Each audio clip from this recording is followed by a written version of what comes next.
Bonjour à tous, bonjour à toutes, bienvenue sur La Clé des Champs, le podcast qui donne la parole aux acteurs de l'agriculture française.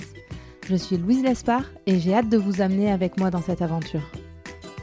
Dans ce podcast, je vous permets d'en apprendre bien plus sur notre monde agricole en partant à la rencontre de personnalités remarquables qui œuvrent à faire briller nos campagnes.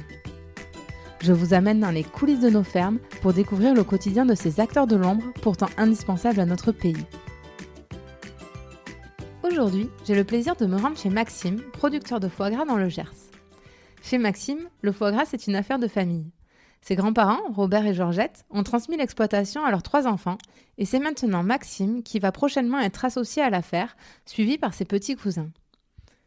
À la ferme de la Patte d'Oie, on a à cœur de faire un produit de qualité et de maîtriser la chaîne de bout en bout. La famille produit toute l'alimentation de leurs canards, élève ces derniers et les transforme sur place. Un travail récompensé puisqu'ils ont gagné la médaille d'or du concours général agricole au Salon de l'Agriculture 2020. Maxime est une force tranquille. Il nous explique le fonctionnement de sa ferme, les grandes étapes de l'élevage de canards et tout ce qu'il faut savoir pour bien choisir son foie gras dans les rayons. Bonne écoute!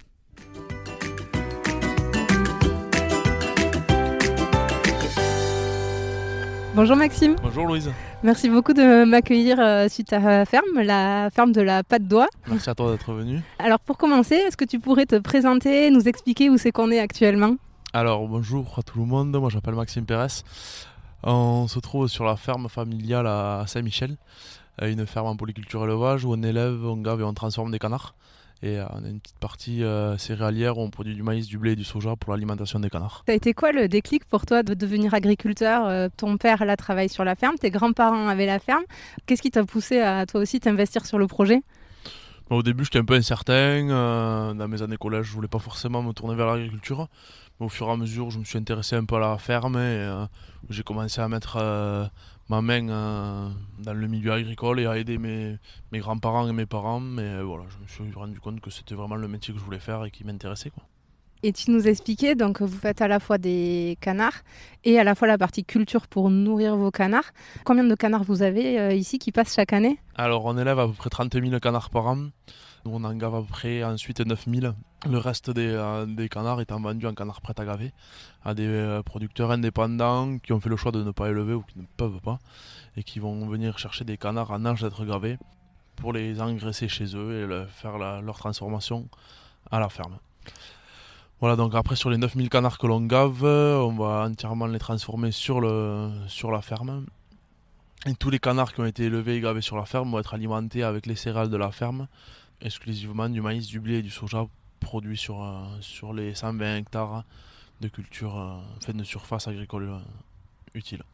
30 000, ça paraît énorme quand on sort de nulle part, comme moi, qu'on n'est pas du milieu. Ça fait combien de canards en même temps ? En ce moment, par exemple, là, vous avez combien de canards sur place ? Alors, simultanément, sur la ferme, aujourd'hui, nous avons 8000 canards. C'est une rotation sur l'année. On élève les canards au minimum jusqu'à 13 semaines avant de commencer à en envoyer en gavage. Et l'objectif, c'est que le lot soit sorti intégralement en gavage à la fin de la 15e semaine. Donc entre 3 mois et 3 mois et demi, il reste ici. Ouais, voilà, tout à fait. Ok. Et pourquoi vous avez fait le choix de produire la nourriture des canards sur place, d'être autosuffisant alimentaire ? Pour être indépendant un maximum de toutes les coopératives ou autres firmes d'aliments, quand on peut le produire, je pense, soi-même, au moins on est sûr de la qualité et de ce qu'on donne à nos animaux. Je voulais un peu revenir sur votre histoire familiale parce que donc, je crois que c'est tes grands-parents Robert et Georgette qui travaillaient ici. Maintenant, tu l'as dit, à ton père, ton oncle, ta tante. Là, toi, maintenant, tu m'expliquais que tu es en train de mettre en place ton projet d'installation donc pour vraiment être associé. Aujourd'hui, il y a de moins en moins de jeunes quand même qui reprennent l'exploitation familiale. Toi, tu t'es pas posé la question une seconde ? Ouais, mais du moment où je me suis vraiment intéressé à l'agriculture, j'ai rapidement su que je voulais faire ce métier, quoi, qui est un métier hyper intéressant et très, très varié dans notre cas, où on passe de la production à la transformation, à la commercialisation, avec des productions assez différentes, telles que le canard ou après les productions végétales. Donc moi, dès que je me suis intéressé vraiment à la ferme, j'ai su que je voulais revenir sur la ferme. Donc la ferme familiale qui était à la base gérée par mes grands-parents, c'était comme beaucoup de fermes, une ferme avec une petite basse-cour où il y avait quelques oies, quelques porcs et quelques bovins laits. Voilà, de quoi survenir aux besoins de la famille. Fin des années 80, mon oncle est revenu sur la ferme et a introduit la production de canards. Tout d'abord avec une coopérative. Et petit à petit, on a eu la chance d'avoir un projet qui a abouti sur la ferme. On a construit une conserverie à plusieurs, donc en CUMA, qui a permis à mon oncle de commencer à faire de la vente directe. En CUMA, c'est partagé avec d'autres agriculteurs en fait. Voilà, c'est du travail partagé, donc c'est un bien que l'on partage avec un planning pour la transformation des canards. Ouais, et la conserverie, justement, ça sert à faire le foie gras, à faire toute la mise en conserve, etc. Voilà, tout à fait. Mes grands-parents ont pris la retraite et mon père est venu s'associer avec mon oncle sur la ferme. Et on commençait à développer la ferme. Voilà. Et depuis que mon père est arrivé, on a augmenté petit à petit, raisonnablement tous les ans, notre production vente directe.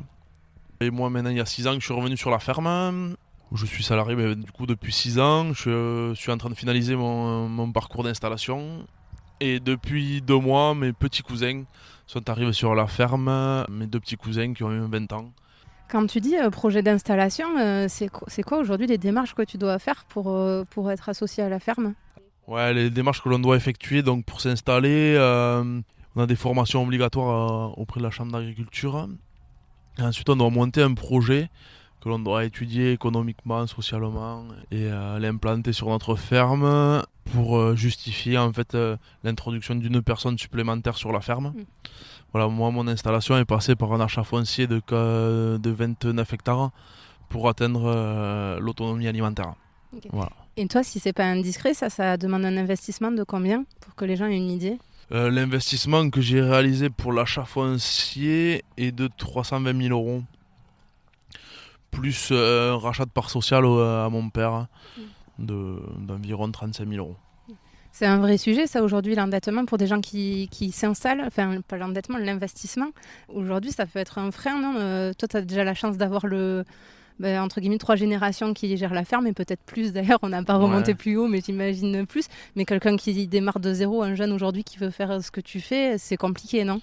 Ouais, aujourd'hui, partir de zéro, je pense que dans un parcours d'installation, c'est assez compliqué, à moins pas de se marier, mais de s'associer avec une coopérative, mais être complètement indépendant et pouvoir faire les investissements seul, je pense que c'est aujourd'hui très compliqué, parce que le moindre d'investissement nécessite des sommes assez importantes, et ça fait, je pense que ça fait peur à beaucoup de monde, même nous qui sommes dans le milieu depuis longtemps, ça fait quand même, je veux bien croire. Ça fait quand même mal au ventre, on va dire. Ouais, je veux bien le croire.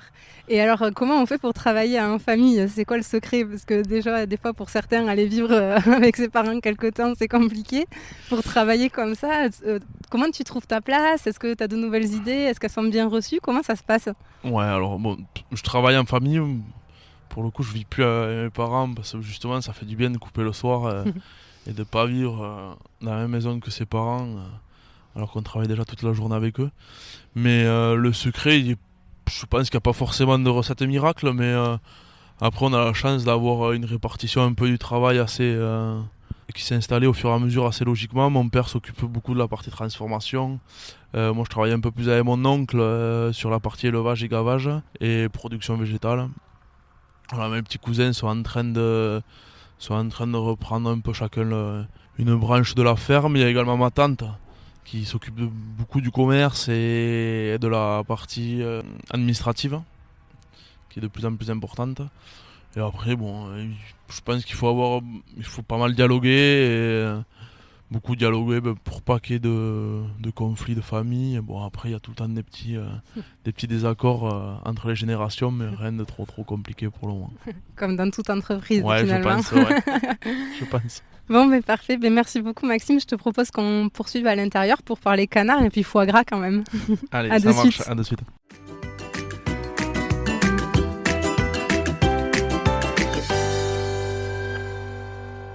Bon, nous voilà revenus au calme au milieu de la boutique qui est très jolie. Je mettrai des photos sur le compte Instagram et Facebook du podcast. Pour commencer, est-ce que tu pourrais nous donner les grandes étapes d'élevage d'un canard ? Ouais, alors donc du coup, nous on achète des canards à l'âge d'un jour à des éleveurs spécialisés dans la reproduction. On les élève dans une cannetonnière, donc un bâtiment qui va être isolé et chauffé les premiers jours pour reproduire l'ambiance que pourrait produire une canne avec ces canetons. La température est de 30 degrés les 3 premiers jours, on va dire. Ils vont rester dans ce bâtiment pendant à peu près un mois. Au bout d'une quinzaine de jours, on va leur donner accès à un parcours extérieur qui va être enherbé et arboré. Une fois à peu près les 30 jours passés dans ce bâtiment, on va les déménager et on va les amener dans un bâtiment qui va être beaucoup plus grand, qui ne sera plus chauffé et plus isolé.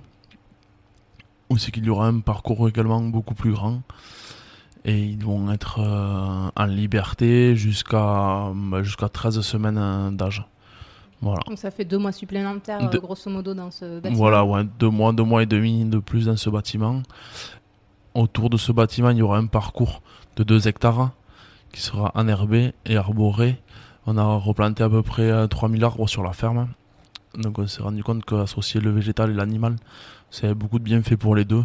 Et pour nous aussi, donc tous les arbres qui avaient arraché un peu les anciens, on va dire, on les a replantés, quoi.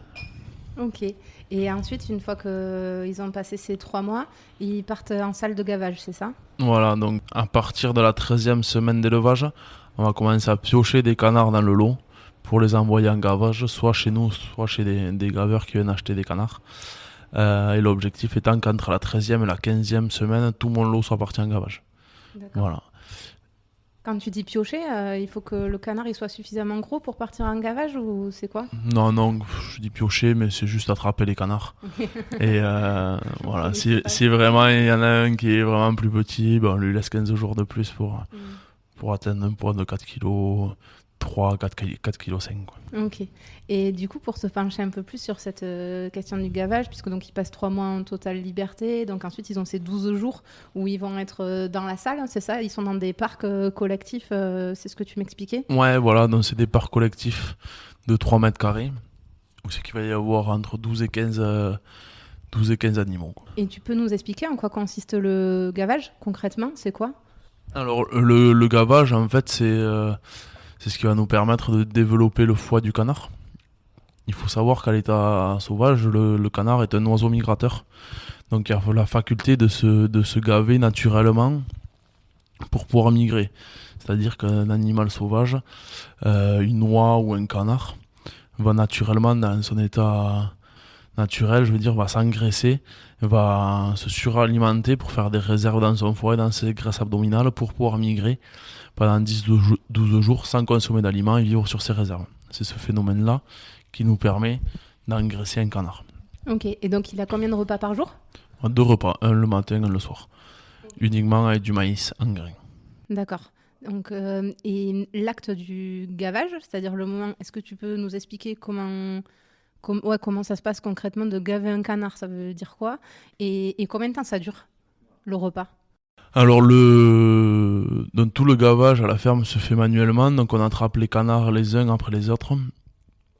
Et avant de gaver le canard, je vais toucher le jabot du canard, qui est une petite poche avant l'appareil digestif du canard, où c'est qu'on va venir déposer le maïs pour apprécier la quantité de maïs qui reste du gavage précédent. Si jamais il reste un peu trop de maïs, on ne va pas gaver le canard. On ne va jamais forcer la digestion du canard. Voilà, pour gaver un canard, il faut tout le temps qu'il ait fini sa digestion. Ensuite, on va l'embuquer et on va gaver le canard. L'embuquer, alors j'ai vu en faisant mes recherches que le tuyau que vous mettez dans l'œsophage du canard s'appelle un embuc. C'est ça, exactement. Et donc l'embucage, c'est le fait de mettre ce tuyau et donc de dans l'œsophage du canard. Ouais. Voilà, et de lui verser le grain. L'œsophage du canard, en fait, est un tuyau qui est élastique, qui peut se relâcher et se contracter autant de fois que l'on veut. Dans les parcs, comme je l'ai dit, on a replanté beaucoup d'arbres, et on a notamment replanté des pruniers et des figuiers. Et le canard, en fait, tout ce qu'il mange ne le mastique pas, donc il va raffoler de fruits et de figues, notamment une figue qui fait 4-5 cm de diamètre. Mais en fait, il va pas la mastiquer, il va la gober. Donc on voit naturellement son œsophage se relâcher et on voit la figue descendre directement et tomber dans le jabot du canard. C'est ce qui nous permet en fait de gaver un canard. Quoi. Le canard n'a pas de glotte non plus, donc on peut embuquer très facilement et sans blesser l'animal un canard. Quoi. Et combien de temps ça dure son repas pendant la séance de gavage? Le gavage d'un canard dure entre 20 et 25 secondes. D'accord. Et tu as un peu répondu à la question, mais tous les animaux ont un foie. Pourquoi le canard donc tu expliquais, c'est parce que c'est un oiseau migrateur et qui peut faire des stocks, donc il a cette capacité-là à stocker, j'imagine, c'est ce qui Tout à fait, répond ouais. à la question. Ouais. Et après, est-ce que, je sais pas, moi, les canards, les seuls que je connais, c'est les colverts. Est-ce qu'on pourrait gaver un colvert et avoir un bon foie gras, ou est-ce que c'est des espèces, des races de canards bien particulières? Non, non, on peut gaver tous les oiseaux migrateurs, mais on peut gaver autant des canards que des oies, qu'une palombe. Tous les oiseaux migrateurs ont cette faculté de développer leur foie et pour faire des réserves pour la migration. Il faut savoir qu'un canard est capable d'obtenir un foie de 1 kg naturellement par lui-même. Aujourd'hui, notre objectif, nous, quand on gave, c'est d'avoir un foie de 500 grammes. Voilà, c'est là qu'on estime entre la quantité et la qualité, le poids, enfin le rapport qualité et quantité optimum pour la production d'une conserve derrière. Mais le canard est capable d'avoir un foie de 1 kg à 1,2 kg. Ok. Et le fait qu'on le... Parce que j'imagine qu'une des options, ça serait de le laisser s'engraisser naturellement, comme il veut, etc. Le fait qu'on gave aujourd'hui manuellement avec l'action de l'homme, c'est aussi pour accélérer le processus et que le foie gras, il coûte pas 150 euros les 180 grammes, j'imagine. Oh ben, en fait, aujourd'hui, on n'a pas trouvé de solution pour l'engraissement des animaux naturellement. Voilà. Donc, pour le moment, l'homme est obligé d'intervenir pour engraisser un animal. Il y en a certains qui expliquent que c'est une idée un peu commune, qui explique que le foie gras, c'est un foie qui est rendu malade. On parle de stéatose, je crois, hépatique. Tu peux nous expliquer le phénomène et ce qu'il en est? Est-ce qu'on mange un foie malade ou est-ce que c'est un foie sain? Alors non, pas du tout. Un foie gras n'est pas un foie malade. Il faut savoir qu'aujourd'hui, quand je vais gaver un canard pendant une dizaine de jours, j'aurai atteint l'objectif de 500 grammes à peu près de foie. Si avant l'abattage de l'animal, mais je le relâche dans un parc avec d'autres animaux, il ne va pas consommer d'aliments. Il va vivre sur ses réserves pendant 5-6 jours. Son foie va retrouver une taille de 200 grammes à peu près.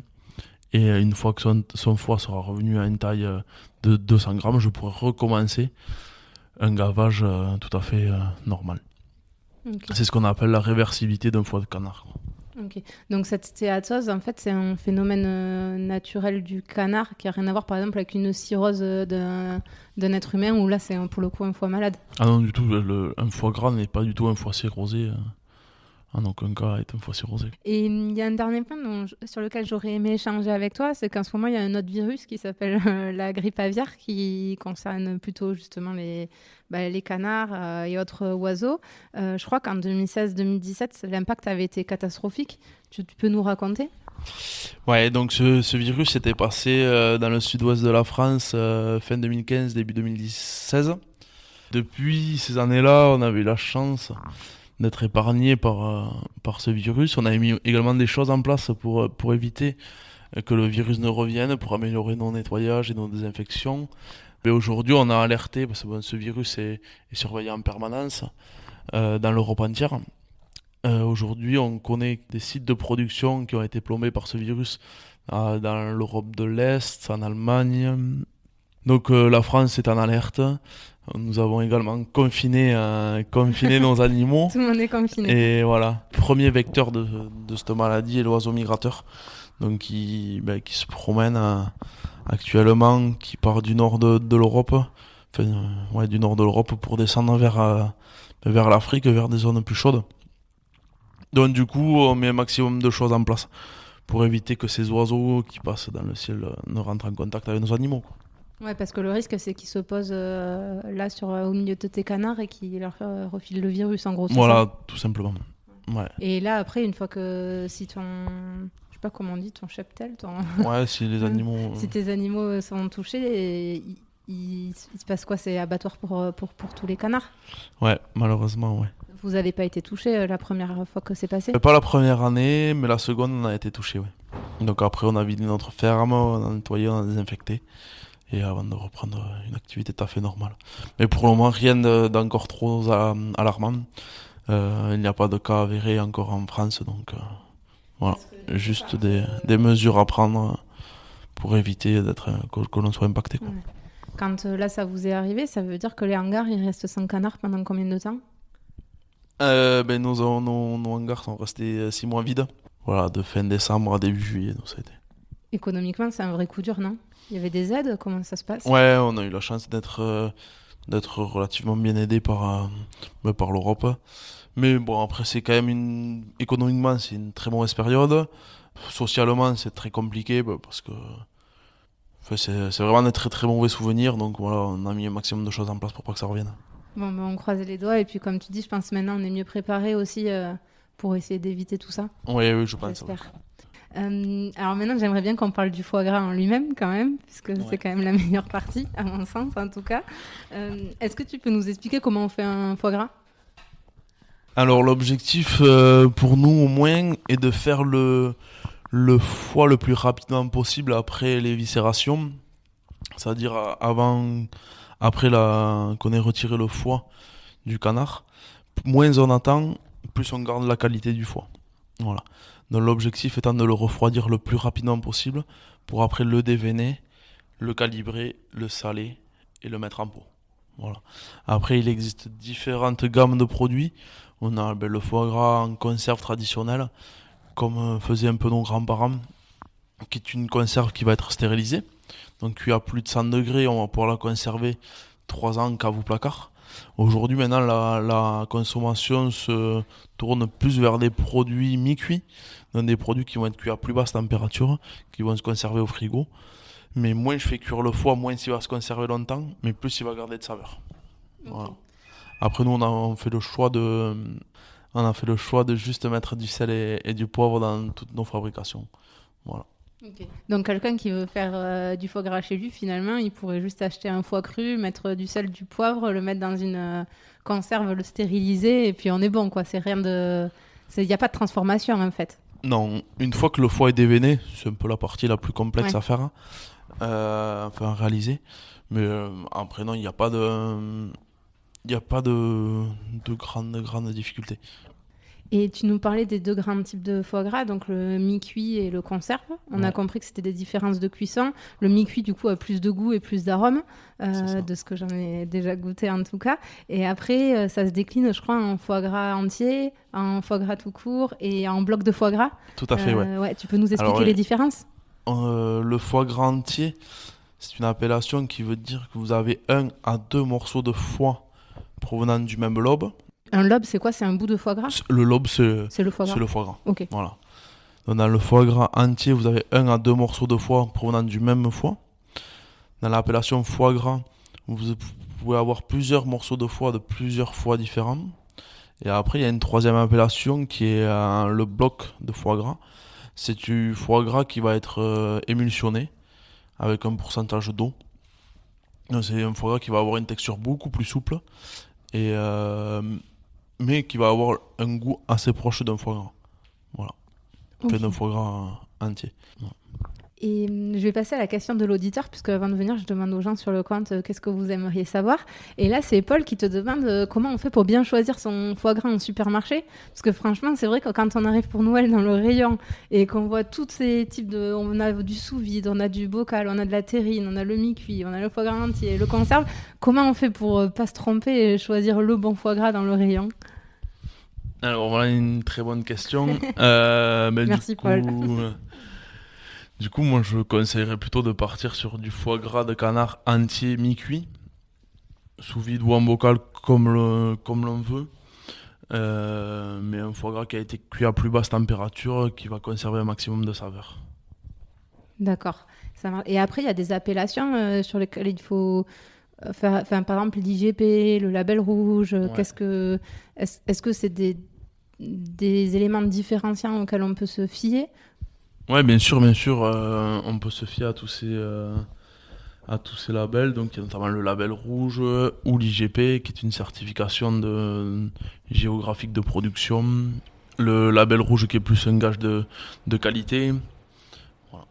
Je veux regarder aussi, je passe à la minute économie du podcast que je fais toujours chez vous, donc les 180 grammes de foie gras, donc c'est un bocal pour à peu près 3-4 personnes. Aujourd'hui, vous le vendez 25 €. Je crois que vous avez eu vous avez gagné la médaille au concours général agricole, la médaille d'or. C'est un vrai produit d'exception que vous faites. Alors, on a eu la médaille d'or sur le foie gras mi-cuit, pas sur la conserve traditionnelle. Mais ouais, on essaie de s'appliquer un maximum pour avoir un produit le meilleur possible. 25 euros pour le foie gras 3-4 personnes, c'est quand même un prix. Qu'est-ce qui fait aujourd'hui que le foie gras, ça reste un produit plutôt de luxe hein, quand même, et un produit onéreux, c'est le temps que ça demande derrière, c'est les coûts, c'est quoi? Ouais, c'est le coût de production. Élever un canard et le transformer coûte très très cher. Et du coup, c'est le coût de production qui fait que le canard, le foie de canard est un produit d'exception. Vous le gardez longtemps finalement et vous le nourrissez beaucoup, c'est ça l'idée?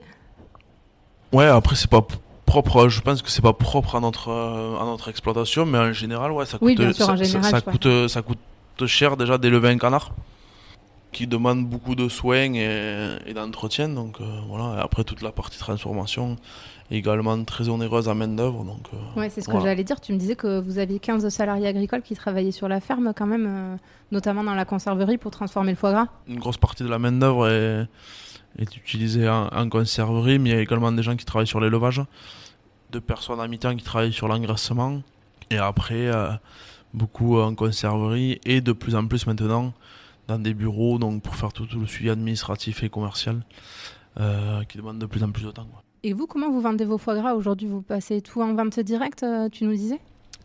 Alors ouais, on essaye d'en passer un maximum. 90% je dirais de la production est commercialisée en vente directe, soit par le biais de notre boutique, et beaucoup en fin d'année par le biais des salons gastronomiques et des marchés de Noël. De mi-octobre à fin décembre, tous les week-ends, on a 2-3 manifestations dans différents coins de France pour la commercialisation de nos produits. Sinon, on fait un peu de restauration locale. On sert quelques restaurants locaux et quelques boucheries. Et justement, là, on est quand même dans une année particulière où il y a un certain virus appelé Covid qui a débarqué. Tous les salons sont annulés, les restaurants sont fermés. Comment on fait dans ce cas-là quand on est éleveur de foie gras et que Noël approche? Éleveur de foie gras, éleveur de canard pour faire du foie gras plutôt. C'est une période assez compliquée. On s'est posé beaucoup de questions parce que pour nous ça a impacté notre grosse période commerciale. Du coup, l'annulation des salons et des marchés de Noël, et on fait quelques portes ouvertes également chez des amis vignerons. Toutes nos manifestations étaient annulées, donc du coup on s'est lancé dans des drives fermiers dans les villes où c'est que nous avions l'habitude d'aller. On donne rendez-vous à nos clients sur un parking pour juste distribuer nos commandes le plus rapidement possible pour tous les clients qui ont souhaité passer commande. Voilà, donc on arrive à pallier en partie avec cette activité-là, et un peu plus d'expédition également. Vos clients, ils jouent le jeu, comment ça se passe? Vous avez des demandes entrantes? Ouais, les clients sont très très réactifs, et on les remercie d'ailleurs. Mais de jouer le jeu et de venir, comme on dit familièrement chez nous, au cul du camion, récupérer leurs colis, quoi. Et qu'on comprenne bien, quand tu dis les villes où on a l'habitude d'aller, j'ai vu que vous alliez en Bretagne, vous alliez à Nice, vous alliez à Paris, à Bourges. Donc là, ça veut dire quoi? Que tu vas prendre ta camionnette et que tu vas faire une livraison à Paris, comme ça, aller-retour? Ouais, tout à fait. On est 3 voire 4 à faire des salons. Et mon oncle fait tous ses salons en Bretagne. Donc de mi-octobre à fin décembre, il est tous les week-ends en Bretagne. Donc il part souvent dans la nuit du jeudi au vendredi pour faire ses livraisons aujourd'hui, maintenant. Et rentrer le lundi. Moi, après, je vais un peu partout. Le week-end dernier, j'étais dans les Vosges. Ce week-end, je vais dans l'Aube, à côté de Troyes. Dans 15 jours, j'irai à Paris. Voilà. Tu t'ennuies pas, quoi, la fin d'année Voilà, prochaine. ça nous permet de découvrir un peu la France. Mais c'est bien. Bon, mais parfait. Écoute, je vais passer aux questions de fin que je passe toujours. La première, c'est qu'est-ce qui te rend vraiment fier à toi d'être éleveur aujourd'hui, éleveur-agriculteur? De partir de mes céréales, avec mes céréales nourrir mon canard, et arriver à un produit d'exception qui est autant le foie gras que le magret que le confit, quoi. Oui, parce qu'on n'a pas parlé du reste, mais c'est vrai que le canard nous donne aussi de bons magrets, du bon confit. Et ma deuxième question, c'est est-ce que tu pourrais nous donner un truc qui nous permettrait d'étaler notre science au prochain repas où il y a du foie gras à table? Alors, oui, bien sûr. On dit que souvent que dans le cochon tout est bon, mais c'est également le cas dans le canard. Tout d'abord, les produits dont on vient de parler, autant le foie que le magret, que les confits et toute la viande, mais on utilise également la plume, soit pour faire des oreillers ou des couettes. C'est également utilisé dans l'isolation des maisons. Ah d'accord, je savais pas ça. Ouais, on utilise de plus en plus la plume pour faire des isolants et beaucoup en Asie. Voilà. D'accord. Et en Asie, notamment pour les pattes du canard, non ? Ouais, les pattes de canard sont également valorisées beaucoup en Asie, où c'est qu'ils font beaucoup de soupes faux et des soupes tendries la patte de canard, quoi. Donc rien ne se perd dans le canard. Et ma dernière question, c'est où est-ce qu'on peut te contacter si on veut commander vos produits, te poser une question Alors tous nos produits sont en vente sur notre site internet, donc ferme-de-la-pâte-d'oie.com. Après, on peut nous trouver également sur les réseaux sociaux, sur Facebook et Instagram. Pour la partie qu'on a très peu parlé, mais on a également 5 chambres d'hôtes sur la ferme, les tables d'hôtes. On peut nous trouver sur différents sites de réservation. Voilà. Pour ceux qui veulent venir passer quelques vacances dans le Gers. Bon, mais merci beaucoup pour ton accueil. En tout cas, Maxime, c'était vraiment super. Merci et puis, à toi. Passe une bonne journée. Au revoir. À bientôt. J'espère que cet épisode vous aura plu. Si c'est le cas, n'hésitez pas à laisser une note 5 étoiles ou à en parler autour de vous. Ça m'aiderait énormément pour faire connaître le podcast. Merci beaucoup et à bientôt pour prendre ensemble la clé des champs.